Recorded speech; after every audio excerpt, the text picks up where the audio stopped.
Hey guys, Dylan from the Geek Duo here, and today I'll be bringing you my reaction to RWBY Fairy Tales Episode 5, titled The Girl in the Tower. Not every story has a happily ever after. And this is the first half of The Lost Fable. You know, the episode where Jin tells Ruby and all the others gathered about Ozpin's past, how he lived with Salem and everything? Yeah, this is that story. Well, at least up until Ozpin's first death. So, I don't even know if we're going to get the gods in this, but yeah. I don't. I can't understand the decision to put this in the anthology series. Like, I understand putting it in the book, because those are fairy tales of Remnant. But if it's already shown in the show proper, and this is meant to be watched alongside the show, why have two versions of the same story? Possibly not even two versions.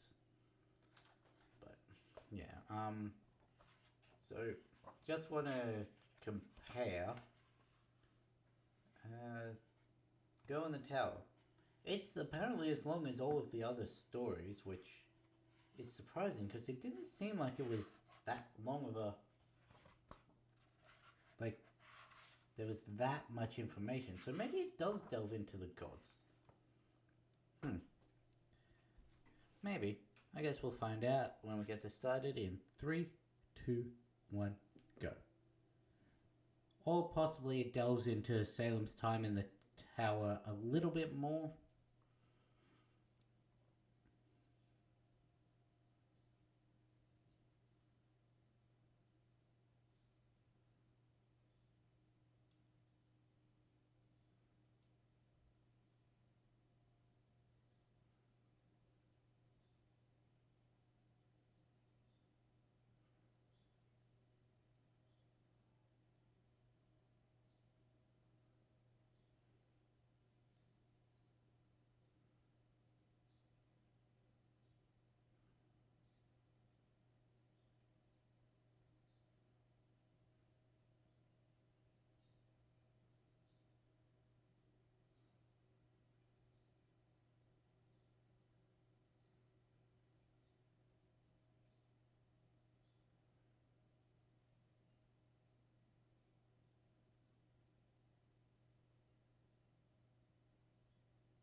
So this is very much Rapunzel.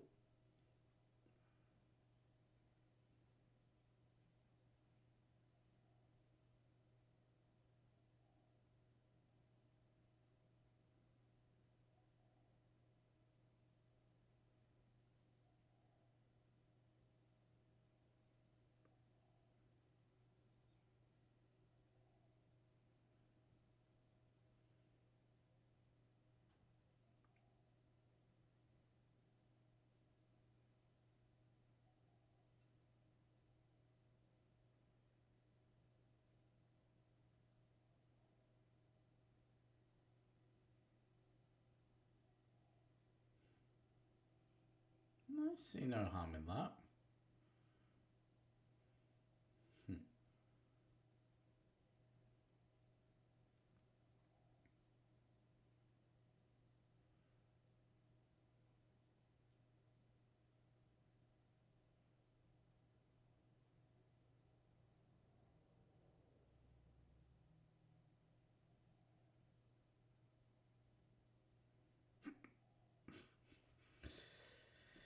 Okay. Okay, so this is more set up towards the Lost Fable.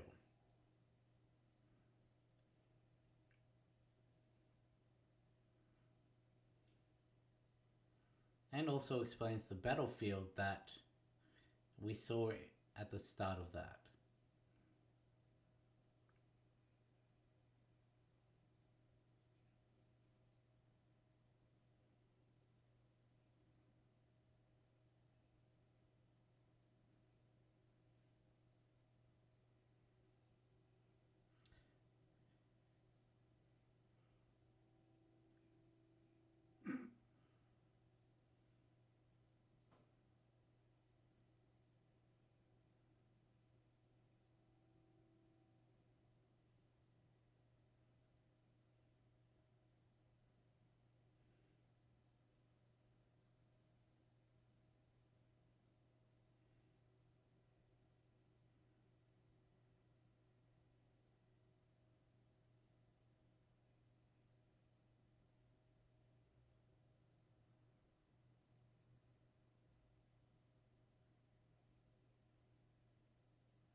I can't help but feel that road should be yellow. Or at least more yellow in it.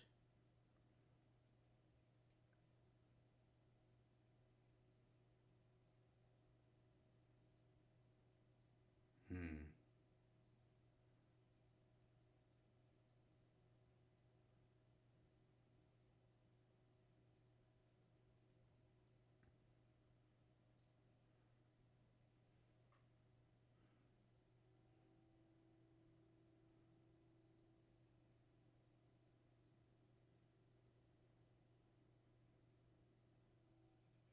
Interesting. Okay. I was not expecting that little bit of Ozpin at the end there. Okay. So, I'm more accepting of this now than I was at the start because it gives us the lead up to the Lost Fable. And sure, we do still get pretty much the majority of the Salem part from, well, the Ozma part of that story. With him finally being the one to vanquish the king because he's the one who had magic to combat him, saving Salem, them wandering off together. Yeah, okay, that still is in this episode. But, huh. It was very much a more Rapunzel thing than I was expecting. Which is weird because, like, that's not a very unclear allegory in the original show. Like, the girl locked in a tower, unable to leave until she's rescued by a daring prince. Yeah, no, that's very clearly Rapunzel. I've just never really put two and two together. But, a little bit at the end there with Ozpin. Not gonna lie, I was half expecting it when it showed only half of his face for the camera to move across over his other shoulder and show that he's telling this to someone. But yeah, I guess we didn't really get that. Maybe in the there's only one episode left, so maybe we'll get the other half of that in the next episode. Anyway, I'm going to go read the story now, and I'll be back in a sec. Okay, so this story actually has somewhat of a different tone than the show. For one, it seems to be the only one that I've noticed to start with a note from Ozpin before he actually gets into the telling, which is, I urge everyone to consider this story's morals and take it to heart as I have. Do what you can for others, because you are able. So, a long time ago, in a faraway land, there lived a cruel lord and his beautiful daughter. The lord had once been a good man, blessed by the gods with strength, bravery, charm, and powerful magic which he used to travel remnant in search of adventure. He looked for fame, fortune, and love. He saved many people, slew many beasts, and one day he even saved a princess from a gang of kidnappers, which gained him everything he had ever desired: a wife, a castle, and land, and recognition across the kingdom as a mighty warrior. However, he did still want an heir. So, when his wife became pregnant, the whole castle rejoiced. But that was until his fortune reversed. His beloved fell ill, gave birth to a girl, and died during childbirth. The Lord locked his daughter in the highest tower of the castle and retreated to his chambers to grieve. Only he and the girl's nanny were ever allowed in that room on punishment of death. Many weeks passed before he first laid eyes on his baby girl and refused to hold her no matter what the nanny said to encourage him. And over the years, his visit time grew shorter and shorter. Then they became 2 or 3 times a week. Then, by the time she was 11, it was only once a week. "Why must I stay in the tower?" she asked. He's like, "I'm protecting you from anyone or anything that might harm you. You are the most precious thing in the world to me. I could not bear to lose you." He brought her food and presents, dresses, hairpins, dolls, books. Nothing she could use against him, though, and nothing she could use to take her own life. The single window was enchanted by magic, so she couldn't even reach a hand out the windowsill. However, as she was raging against her father one day, she found out that his gifts were able to pass through unimpeded. So she realized inanimate objects, that they can leave. Since she couldn't leave the tower, the nanny snuck in books for her from the castle library, and through those, the girl lived hundreds of lives through other people's stories, and she harbored the impossible dream of venturing beyond the tower one day, finding true love, and becoming a kind and generous queen with her own castle and daughters. Meanwhile, the king, he was spiraling more and more. He raged against the unfairness of the gods and took out the anger on the staff. He treated them like shit, he cut their wages, he eventually cut the staff in half and replaced them with soldiers that he used to guard the wealth he had accrued by increasing taxes against the people in his kingdom and everything. By the girl's 16th birthday, he was only visiting her once a month when the moon was full. Because your mother loved looking at the full moon out this window. This was her favorite place in the castle. It's like, and now it's my prison. You're not a prisoner, you're my daughter. Then let me go. No. So the girl realized that he only really saw her as another possession to be hoarded and kept away from anyone else. So she decided she had to escape, and the next time his father came on her 16th birthday, she asked for pen and paper to pen her own stories because she loved reading so much. The king was like, "I see no harm in that request. Perhaps the next time I visit, you'll read these stories to me." So the girl used the materials to give her own records on the story with an open ending. A promise that whoever defeated the Lord and freed her would inherit the tower and all the riches within.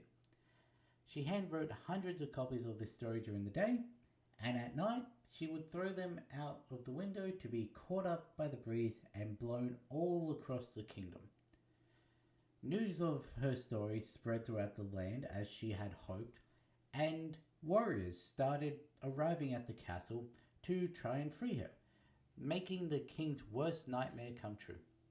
But although he turned evil and miserly in his old age, he was still a very strong warrior and had strong magic, so none of them could face against him. Many of them didn't even get past his armies at the front gate.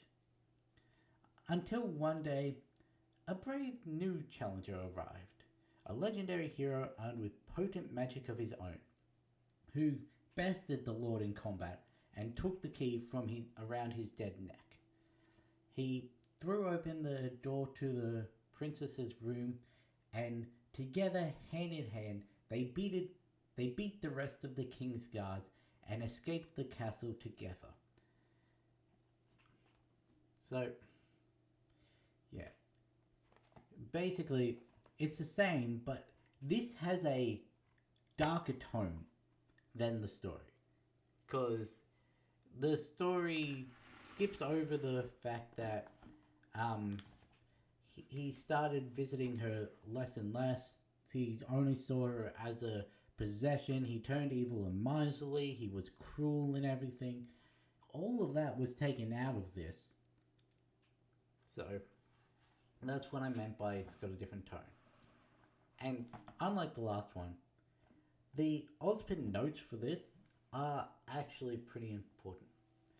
So, it does have a bit of the narration from the episode, which is this story is unique amongst fairy tales in that it's the protagonists themselves that's writing their own story, who essentially writes herself out of danger. It's steeped in an awareness of the nature of fairy tales and, in a sense, its own status as one, which, as a metafiction, this tale more than any other demonstrates the power of stories to create reality and shape our destinies, and the subtle influence storytellers have over their audiences. And he goes on to use this as a learning moment. It's like, this is how propaganda works. Arguably, every story ever written was originally told with a purpose, either overtly or hidden. Some are to communicate a moral lesson or influence children on how to behave, while others are meant as warnings or to persuade people on what they should do or what they should believe. The girl in the tower shared a vision of her story intended to elicit sympathy and motivate people to come to her aid. But in the process, she also doomed many warriors to die in the attempt. Her story didn't include the whole truth, and how much of it may have just been false. One must always be prepared to think about and question everything they read or hear, especially if they are told that it is the absolute truth. To me, this tale is also a reminder that the familiar stories we know are just small parts of a larger one. There is many things that come before Once Upon a Time, and there are many things that happen after the happily ever after. And if you look far enough ahead, even a story with a happy ending may eventually become a tragedy, and heroes may eventually become villains. Let's just hope that the opposite is true too. So, yeah, basically, what Ozpin's saying is the version of the story that is penned, even the one that tells the story around the fact that the girl was telling her own story in writing this, is not entirely true. It was intended to elicit sympathy for the protagonist, who then made an even more sympathetic plea in her telling of the story within the story, which brought the people to try and rescue her and ultimately to their death. And yeah, we don't know if this story, the way it's written in the book, where the king turned miserly and cruel and all of that, or the story in this, where all of that was taken out. We don't know which one is true. We don't know if the version she was writing in the episode itself is true compared to what happened. It may not have even been as simple as only the king and the nanny were allowed in there, or that she was locked to a singular room. It could have just been she was allowed roaming from the castle, just not out on the guards, or maybe she wasn't allowed to go out un like unaccompanied and all that. We don't know because this is a perspective piece on events that no one else was there to witness. And that is the whole point of Osbin's notes, in that you do have to look at every story told with a critical eye, because every story is written with an intended purpose to elicit some feeling from the reader or the watcher or whatever. And you've got to look into what is it trying to make you feel and how is it doing so, especially if you're told that it is the truth, which is part of what I said. If you've watched my Hazbin Hotel videos, I think they're coming out, should have come out by the time this comes out, with my whole, if someone tells me to trust them, I instantly lose whatever trust I had for them in relation to that event. Because if my response to the situation should be garnered based on my level of trust for them, then I should be looking at this with why is my trust in them needed, rather than just the situation itself should bring a favorable reaction from me. And that's not to say I'm perfect. I do get sucked into stories. I do. I'm not immune to propaganda, whether it just be like televised show propaganda or actual propaganda. I've definitely been hit by some that I don't realize. I've probably been hit by things I do realize, and still it's captured me. But yeah, that's basically what this story is. It's a caution tale about you shouldn't believe what you hear, especially fanciful things meant to elicit sympathy. Because, well, even the story between this and what we get from Jin, who is, I guess you could say, the closest thing we have to an impartial note on the story, there are inconsistencies, but there are also similarities.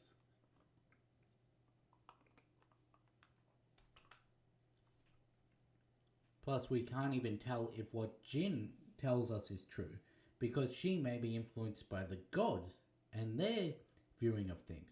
And we know that the gods are fallible and can be manipulated, so who's to say they have accurate tellings of everything?